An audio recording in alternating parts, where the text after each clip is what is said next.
So guys आज हम explain करने वाले हैं रिसेंटली थिएटर में रिलीज हुई मूवी लक्की भास्कर को। ये मूवी नेटफ्लिक्स पर भी रिलीज की जा चुकी है और बहुत ही बढ़िया मूवी है। इस मूवी को देख करके आपको सन 1992 का हर्षित मेहता स्कैम केस जरूर याद आ जाएगा। तो वीडियो शुरू करने से पहले आप हमारे चैनल को सब्सक्राइब जरूर कर लीजिएगा और बिना टाइम वेस्ट किए हुए हम यहाँ पे स्टार्ट करते हैं इसकी एक्सप्लेनेशन। मूवी की स्टार्टिंग होती है 29 मार्च 1992 को दिखाते हुए, जहाँ पर हम भास्कर नाम के एक व्यक्ति को देख पाते हैं जो कि जॉगिंग कर रहा होता है और यही हमारी कहानी का लीड कैरेक्टर भी है। और तभी हम देखते हैं कि उसको सीबीआई के द्वारा अरेस्ट कर लिया जाता है और अरेस्ट करने के बाद इसको लाया जाता है मगधा बैंक में। और ये वही बैंक होती है जिसमें ये आदमी खुद काम करता है और वो यहाँ पर जूनियर पोस्ट पर काम किया करता था, जिसकी सैलरी थी लगभग 6000 रुपए। तभी भास्कर के पास उसके घर से कॉल आता है और उसे पता चलता है कि उसके घर पर भी सीबीआई की रेड पड़ी है, जिस पर उसकी बीवी को वो सीबीआई के साथ कॉम्प्रोमाइज करने के लिए बोलता है और इसी के साथ उसकी बीवी का फोन कट हो जाता है। और इसी के साथ हमारी कहानी पहुंच जाती है फ्लैशबैक में, जहाँ पर हमें भास्कर को दिखाया जाता है जो कि मगधा बैंक में ही काम करता होता है और जिसकी सैलरी होती है 6000 रुपए और वो इस बैंक में कैशियर का काम करता है, जिसके सपने तो बहुत ज्यादा बड़े होते हैं लेकिन जेब में पैसा नहीं होता, इसीलिए उसने मार्केट से बहुत सारा कर्जा भी उठा रखा था। वो इस बैंक का एक डिसेंट एम्प्लॉय था, इसी वजह से उसके काम को लेकर के हमेशा उसे शाबाशी मिलती रहती थी क्योंकि वो अपने काम को वक्त से पहले ही खत्म कर देता था और इसी के साथ साथ वो 2-3 बार ईयर ऑफ द एम्प्लॉय भी रह चुका था। सो गाइस, ये जो टाइम होता है ये होता है 1992 का और बैंकों में उस समय कंप्यूटर डाटा वगैरह ज्यादा नहीं रखा जाता था। हर 6 या 3 महीने में एक बार कंप्यूटर में सारी चीजों को लिखा जाता था, सब कुछ मैनुअली होता था, यूजर को लिखना पड़ता था और कंप्यूटर तब नए नए ही आए थे और इसी वजह से वो बहुत ज्यादा एडवांस भी नहीं थे। खैर, भास्कर की लाइफ के गोल्स तो बहुत ऊपर थे और इसी के साथ उसको एक गाड़ी भी लेनी थी,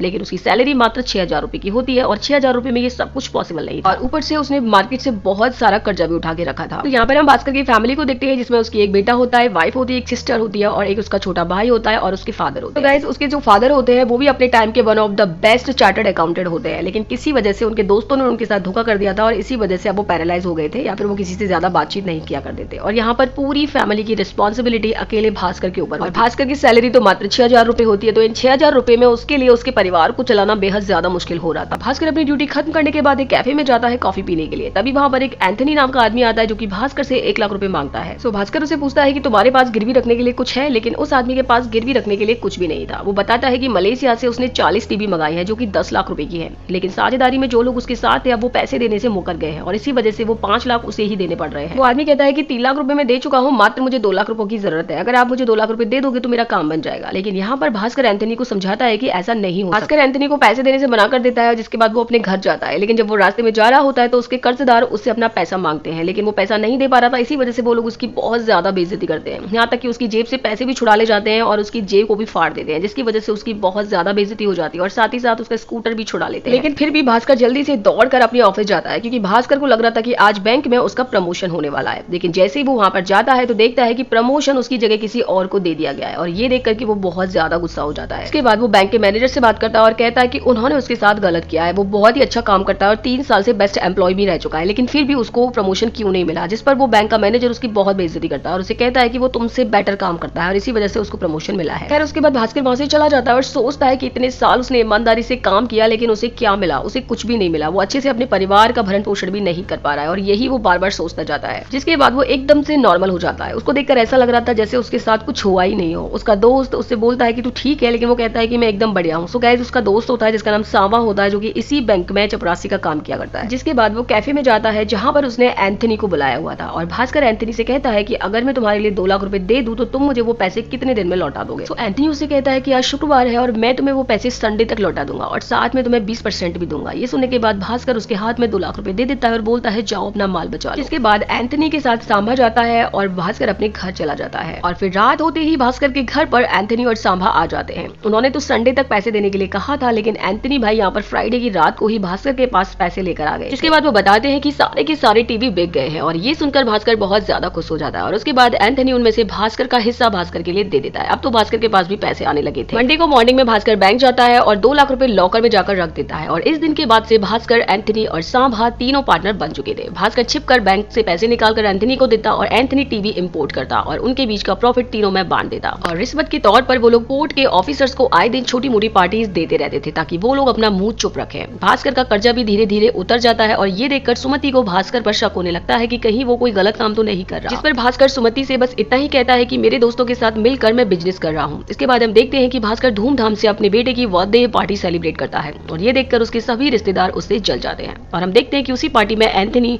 सांभा और भास्कर से कहता है कि मेरे बेटे की अमेरिका में जॉब लगी है और वो मुझे अपने पास अमेरिका बुला रहा है, अगर मैं उसके पास चला गया तो मेरा बिजनेस सब बंद हो जाएगा और मुझे उसी की कमाई खानी पड़ेगी। अब तक मैंने जो कुछ भी कमाया है सब बेटे की पढ़ाई लिखाई में लगा दिया और अब मेरे पास कोई भी सेविंग्स नहीं बची है। इससे पहले कि मैं अमेरिका जाऊं क्यों ना मैं एक बड़ी डील करूं और उस डील का प्रॉफिट हम तीनों आपस में बांट लेंगे और उन्हीं पैसों से मैं अमेरिका में कोई छोटा मोटा बिजनेस शुरू कर लूंगा। और आगे वो बताता है कि इस हफ्ते दुबई में 3 महंगी गाड़ियां आ रही हैं जिनमें कोई कागज नहीं है। अगर हम तीनों गाड़ियों को डीलर को बेच देते हैं तो हमारी किस्मत पलट जाएगी और इस सौदे के लिए मुझे 10 लाख रुपए की जरूरत पड़ेगी। सो गाइस, उस जमाने में 1 लाख रुपए बहुत बड़ी कीमत हुआ करती थी। तो भास्कर कहता है कि 2-3 लाख की बात होती तो भी ठीक था, 10 लाख तो बहुत ज्यादा हो जाएगा और बैंक वालों को मुझ पर शक हो जाएगा। हालांकि बाद में भास्कर का मन बदल जाता है और वो डील के लिए रेडी हो जाता है। फिर भास्कर जैसे तैसे करके बैंक से 10 लाख रुपए निकाल कर एंथनी को दे देता है और ये लोग पोर्ट पर उन तीनों गाड़ियों की डिलीवरी लेने जाते हैं। मगर जब वो लोग गाड़ियां लेकर डीलर के पास आते हैं तो उन्हें पता चलता है कि उस डीलर को तो पुलिस ने किसी और केस में अंदर कर दिया है और ये सुनकर तीनों के होश उड़ जाते हैं। लेकिन तभी हमारा भास्कर यहाँ पर थोड़ा सा दिमाग चलाता है और उसके दिमाग में एक आइडिया आता है। वो उन गाड़ियों पर गवर्नमेंट का नंबर प्लेट लगवा देता है, जिसके बाद कुछ भिखारियों को नेता बनाकर उन गाड़ियों के अंदर बैठा देता है और वहीं एक बार डांसर को फिल्म एक्ट्रेस बनाकर उस गाड़ी को चेक पोस्ट पार करवा देता है और तब पुलिस भी इन्हें वीआईपी गाड़ियां समझकर ज्यादा कुछ नहीं पूछती है। फिर उन गाड़ियों को ये लोग गोवा ले जाते हैं और वहां पे जाकर बहुत ही अच्छी कीमत पर उन गाड़ियों को बेच देते हैं और गोवा से लौटने के बाद एंथनी अमेरिका के लिए रवाना हो जाता है और फिर अगली सुबह भास्कर पैसे लेकर बैंक जाता है, जहां वो देखता है कि पुलिस और आरबीआई ऑफिसर्स पहले से ही बैंक में मौजूद होते हैं। असल में रीजनेबल मैनेजर और रीजनल असिस्टेंट मैनेजर ने मिलकर एक बहुत ही बड़ा स्कैम किया। ये देख करके भास्कर बहुत ज्यादा घबरा जाता है। सोचने लगता है कि इन पैसों को मैं लॉकर में कैसे रखूं। उसी समय जीएम आकर भास्कर से उसके हाथ में पकड़े सूटकेस के बारे में पूछने लगता है और कहता है कि भास्कर, आज तुम सूटकेस के साथ बैंक क्यों आए हो और इसमें क्या है, दिखाओ जरा। भास्कर कहता है, सर छुट्टी थी तो मैं अपने गाँव चला गया था, वहीं से सीधा बैंक आ रहा हूँ। फिर सूटकेस खुलने पर अंदर से कपड़े निकलते हैं। तब हमें पता चलता है कि जब सभी लोग बैंक से बाहर गए थे उस समय भास्कर ने मौका देखकर उन पैसों को अपनी जगह पर रख दिया। एक बार फिर से भास्कर पकड़ते पकड़ते बच गया था। अब वो बहुत ज्यादा डर जाता है। उसके बाद भास्कर सामा से कहता है कि मैं ये काम छोड़ दूंगा, ये काम बहुत ज्यादा रिस्की है। लेकिन सामा कहता है मैं ये सब छोड़ने वाला नहीं। और यहाँ पर सामा उल्टी अपनी नौकरी छोड़कर चला जाता है और ये सारे काम करना स्टार्ट कर देता है। यहाँ पर भास्कर के पास भी काफी सारे पैसे इकट्ठा हो गए थे। तो फाइनली भास्कर सोचता है कि वो अपनी पत्नी के लिए एक फूड का बिजनेस स्टार्ट कर देगा और अपने लिए एक गाड़ी खरीद लेगा। लेकिन तभी उसका छोटा भाई आता है और वो उससे कहता है कि उसे लंदन की यूनिवर्सिटी में सीट मिली है और वो इंजीनियरिंग वहीं से करना चाहता है। तो यहाँ पर भास्कर अपना सारा पैसा खर्च करके अपने भाई को लंदन पढ़ाई करने के लिए भेज देता है। फिर एक दिन बैंक का चेयरमैन बैंक में आता है और भास्कर से कहता है कि रीजनल मैनेजर और रीजनल असिस्टेंट मैनेजर के कारण हमारे बैंक की बहुत ज्यादा बदनामी हुई है, इसलिए मैं अब बैंक में कुछ बदलाव कर रहा हूँ और आज से तुम इस बैंक के असिस्टेंट जनरल मैनेजर हो। और ये बात सुनकर के भास्कर बहुत खुश हो जाता है और वो उसे एक गाड़ी भी मांग लेता है, जिस वजह से उसके लिए गाड़ी भी मिल जाती है। खैर, इसी के साथ हमारी कहानी आ जाती है प्रेजेंट में, जहाँ पर भास्कर को सीबीआई ऑफिसर लक्ष्मण ने पकड़ के रखा था। अब जैसे ही वो अफसर भास्कर का बैंक स्टेटमेंट चेक करता है तो वो देखकर हैरान रह जाता है, क्योंकि भास्कर के बैंक में 100 करोड़ रुपए पड़े थे। अब वो लक्ष्मण उससे पूछता है कि एक मामूली बैंक एम्प्लॉय के खाते में इतनी बड़ी रकम कहां से? सुनने के बाद भास्कर फिर से कुछ सोचने लगता है और फिल्म फिर से फ्लैशबैक में चले जाती है। जिस समय चेयरमैन ने भास्कर को जनरल असिस्टेंट मैनेजर बनाया था, तब चेयरमैन ने भास्कर से कहा था कि हमारे बैंक के कुछ वैल्यूएबल कस्टमर्स हैं जो बैंक के लिए बहुत ही ज्यादा जरूरी है। उनमें से एक कस्टमर है हर्षद मेहरा और वो कहता है कि भास्कर, आज से तुम पर्सनली मिस्टर हर्षद मेहरा का अकाउंट हैंडल करोगे, जिस पर भास्कर मान जाता है। और अगले दिन हम देखते हैं कि हर्षद मेहरा का एक खास आदमी सूरज बैंक आता है और वो अपने साथ कुछ डॉक्यूमेंट भी लेकर आता है। वो इन डॉक्यूमेंटों को भास्कर को सौंपते हुए कहता है कि ये कटारी बैंक के बीआर पेपर्स हैं। गाइस, यहाँ मैं आप सभी के लिए बता देती हूँ कि बीआर का मतलब होता है कि जब एक बैंक से हम लोन लेते हैं, उसी तरीके से एक बैंक भी दूसरे बैंक से लोन ले सकता है। मगर आरबीआई के नियम के मुताबिक एक बैंक डायरेक्टली दूसरे बैंक को लोन नहीं दे सकता है। दोनों बैंक के बीच में एक ब्रोकर का होना जरूरी होता है। इसी तरीके से यहाँ पर मगधा बैंक और कटारी बैंक के बीच का हर्षित मेहरा ब्रोकर है, यानी कि मगधा बैंक हर्षित मेहरा को पैसे देगी और वो कटारी बैंक को पैसे देगा। जब कटारी बैंक पैसे वापस लौटाएगा तब भी यही वाला प्रोसीजर फॉलो किया जाएगा। जाहिर सी बात है, ब्रोकर होने के नाते हर्षित मेहरा को कुछ कमीशन भी मिलेगा और इसी को बीआर कहते हैं। यहाँ पर भास्कर सूरज को बीआर देते हुए कहता है कि इस बार 2 हफ्तों में क्लियर कर दो। तब सूरज कहता है कि सर, इसमें थोड़ा सा टाइम लगेगा और भास्कर को रिश्वत देने की कोशिश करता है। इस पर भास्कर कहता है नहीं, 2 हफ्ते मतलब 2 हफ्ते। फिर एक दिन हम देखते हैं कि भास्कर हर्षित मेहरा का बैंक स्टेटमेंट चेक कर रहा होता है। तब उसमें करोड़ों के ट्रांजैक्शन वो देखता है और स्टेटमेंट में ये साफ लिखा था कि भास्कर की बैंक ने हर्षित मेहरा को लोन दिया था, मगर हर्षित ने पैसे कटारी बैंक को दिए, ऐसा कोई भी स्टेटमेंट डॉक्यूमेंट में नहीं था। और यहाँ पर हैरानी की बात तो ये थी कि हर्षित मेहरा ने कटारी बैंक से भी बीआर लिए थे, यानी कि वो दोनों तरफ से पैसे ले रहा था। भास्कर ये देखकर सोच में पड़ जाता है कि दो बैंकों के बीआर लेकर ये आदमी कर क्या रहा है, क्योंकि वो कुछ दिनों के बाद तो पैसे वापस बैंक में लौटा देता है। और यहाँ पर फिर भास्कर अपने तरीके से इस बारे में इन्वेस्टिगेशन करना स्टार्ट कर देता है। फिर हमें पता चलता है कि हर्षित मेहरा बैंक से बीआर लेकर शेयर मार्केट में इन्वेस्ट करता है और वो किसी भी शेयर को बहुत कम कीमत पर खरीद कर लोगों को उसे खरीदने को कहता है कि ये शेयर आगे जाके बहुत आगे बढ़ेगा और फिर सभी के सभी लोग उसमें इन्वेस्ट कर लेते हैं, जिस वजह से स्टॉक का प्राइस बहुत ज्यादा बढ़ जाता है और हर्षित मेहरा उस स्टॉक को बेच देता है और उसकी वैल्यू फिर से गिर जाती है। और इसी तरीके से जो भी प्रॉफिट होता है वो हर्षित मेहरा खुद रख लेता है और बाकी के बचे पैसे बैंक को लौटा देता है। और जब ये सारी बातें भास्कर को पता चलती है तो वो सोचता है कि वो चेयरमैन से इस बारे में बात करेगा, लेकिन तभी वो सोचता है कि इसमें उसका क्या फायदा होगा। इसीलिए वो खुद ही सूरज से मिलता है और उससे डील करता है कि हर्षित मेहरा जब किसी किसी भी बैंक से बीआर लेगा उसे 1% कमीशन भास्कर को देना होगा और हर शेयर के खरीदने और बेचने से पहले उसे भास्कर को इन्फॉर्म करना होगा ताकि भास्कर भी वो शेयर का फायदा उठाए। और अब सूरज के पास भी कोई चारा नहीं होता है और वो झट से उसकी बात मान जाता है। हर्षित मेहता भी बिल्कुल डील के हिसाब से काम करता है। वो बैंक से बीआर लेता है और बदले में भास्कर को पूरे पैसों का 1% दे देता है। अब यहाँ पर एक सवाल और आता है कि ये सारे के सारे ब्लैक मनी को भास्कर व्हाइट कैसे करे। इसके लिए उसे अपने पुराने दोस्त एंथनी की याद आती है और एंथनी भास्कर को अनवर के बारे में बताता है। अनवर काफी स्मार्ट होता है और उसका काम ही होता है ब्लैक पैसे को व्हाइट करना। और अनवर उससे कहता है कि हम अगर इन पैसों को लॉटरी वाले को दे देते हैं तो वो हमें विनिंग लॉटरी टिकट दे देगा और जिसके मुताबिक हम लॉटरी जीत जाएंगे। और बिल्कुल वैसा ही होता है। भास्कर लॉटरी वालों को कुछ पैसे देकर के विनिंग लॉटरी टिकट खरीद लेता है और इस तरीके से भास्कर 25 लाख रुपए की लॉटरी जीत जाता है, जिनमें से टैक्स कटकर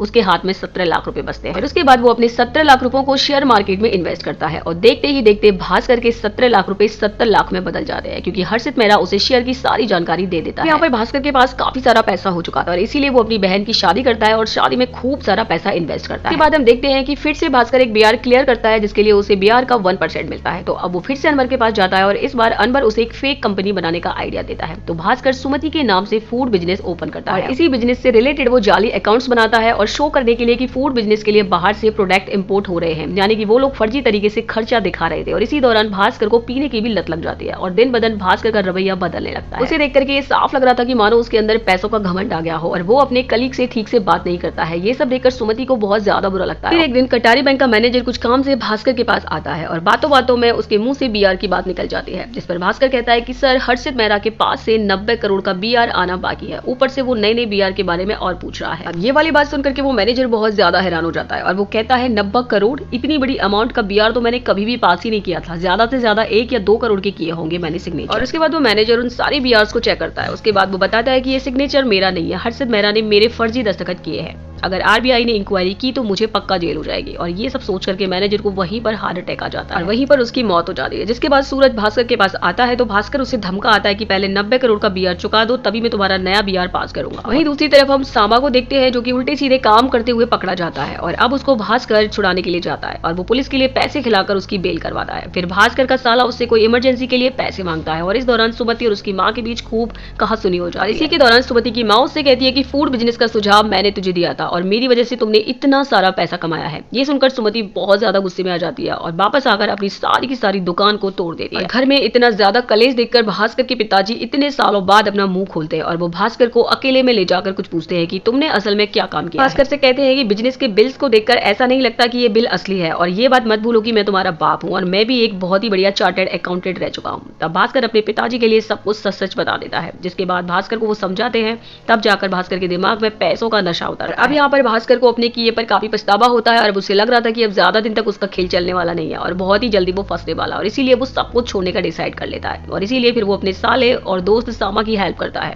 जिन लोगों को उसने जलील किया था सबसे माफी मांगता है। इसके बाद एक दिन जीएम भास्कर को बुलाकर पूछता है कि तुम मिस्टर हर्षित मेहरा के बीआर को अप्रूव क्यों नहीं कर रहे हो। तब भास्कर कहता है कि सर उन्होंने पहले ही 90 करोड़ का बीआर बनवा रखा है और अभी उन्होंने उसको चुकाया नहीं है, ऐसे में मैं एक और बीआर को अप्रूव कैसे कर दूं। जिसके बाद बैंक का जीएम भास्कर के ऊपर काफी दबाव डालने लगता है, जिससे तंग आकर भास्कर बैंक से रिजाइन कर देता है। और फाइनली रिजाइन करने के अगले ही दिन सीबीआई की रेड उसके घर पर पड़ जाती है और भास्कर को पकड़ लिया जाता है। सो गाइस, ये मूवी का वही वाला सीन होता है जो हमने मूवी की स्टार्टिंग में देखा। इसके बाद सीबीआई ऑफिसर लक्ष्मण कहता है कि तुम्हारे अकाउंट में जो पैसे हैं उनको व्हाइट में शो करने के लिए तुमने सारे इंतजाम कर रखे हैं, लेकिन मैं चाहूं तो उन सारे पैसों को 1 सेकंड में गायब कर सकता हूं। अगर मैंने इस बारे में इनकम टैक्स को खबर दी तो तुम्हें जेल जाने में कोई नहीं रोक पाएगा और इसीलिए बेहतर यही होगा कि तुम वो 100 करोड़ रुपए हर्षित मेहरा को दे दो। यानी कि बैंक का जीएम और सीबीआई ऑफिसर लक्ष्मण दोनों के दोनों हर्षित मेहरा के साथ मिले हुए थे और ये लोग भास्कर के 100 करोड़ रुपए उससे लेना चाहते थे। वो चाहते थे कि ये 100 करोड़ रुपए वो हर्षित मेहरा के लिए दे दे और हर्षित मेहरा जिससे बैंक का बीआर चुका दे, क्योंकि यहाँ पर हर्षित मेहरा के ऊपर भी थोड़ी बहुत इंक्वायरी चल रही होती है और हमें पता चलता है कि बैंक का चेयरमैन भी इन सारी चीजों में शामिल होता है। अब भास्कर ना चाहते हुए भी सारे के सारे पैसे हर्षित के अकाउंट में ट्रांसफर कर देता है। जहां से उसने शुरुआत की थी वापस वहीं पर आ जाता है और फिर अगले दिन सभी को एक शॉकिंग बात पता चलती है, क्योंकि भास्कर ने 10 दिन पहले ही अपने बैंक से सारे के सारे पैसे निकाल लिए थे और उसने 10 दिन पहले ही अपना मेन अकाउंट बंद करा दिया था और इस बात का इस बैंक के जीएम को भी नहीं पता था। हम भास्कर को देख पाते हैं जो कि अपने परिवार के साथ फ्लाइट में बैठा हुआ है। तभी हमें एक फ्लैशबैक दिखाया जाता है। जब भास्कर ने अपने पिताजी को सारी की सारी बातें बताई थी तब उसके पिताजी ने कहा था आज नहीं तो कल इनकम टैक्स और आरबीआई वाले तुम्हें जरूर पकड़ लेंगे। इसके बाद वो अपने बेटे भास्कर को सजेशन देते हैं। वो कहते हैं कि तुम अपना सारा का सारा पैसा बैंक से निकालो, उससे हम अमेरिका में घर खरीद लेते हैं, हमें इंडिया को हमेशा के लिए छोड़ के जाना पड़ेगा। और उसके बाद भास्कर बिल्कुल वैसा ही करता है। वो अपने सारे पैसे बैंक से निकाल लेता है और अमेरिका में एक होटल को खरीद लेता है। जिसके बाद भास्कर खुद इनकम टैक्स टैक्स वालों को बैंक के चेयरमैन, जीएम और सीबीआई ऑफिसर लक्ष्मण के बारे में खबर कर देता है और पुलिस इन सबको अरेस्ट कर लेती है। साथ में हर्षित मेहता को भी इंटेरोगेशन के लिए बुलाया जाता है और इस तरीके से इन सभी को फंसाकर भास्कर अमेरिका में ऐशो आराम की जिंदगी जीने लगता है। और यहाँ पर जितने भी लोग थे सबको भास्कर एक अच्छा खासा चूना मार के इंडिया छोड़कर भाग जाता है और इसी के साथ मूवी खत्म हो जाती है। सो गाइस, आपको ये मूवी कैसी लगी आप मुझे कमेंट सेक्शन में जरूर बताएगा। मिलते हैं नई वीडियो में नई मूवी के साथ, तब तक के लिए बाय बाय।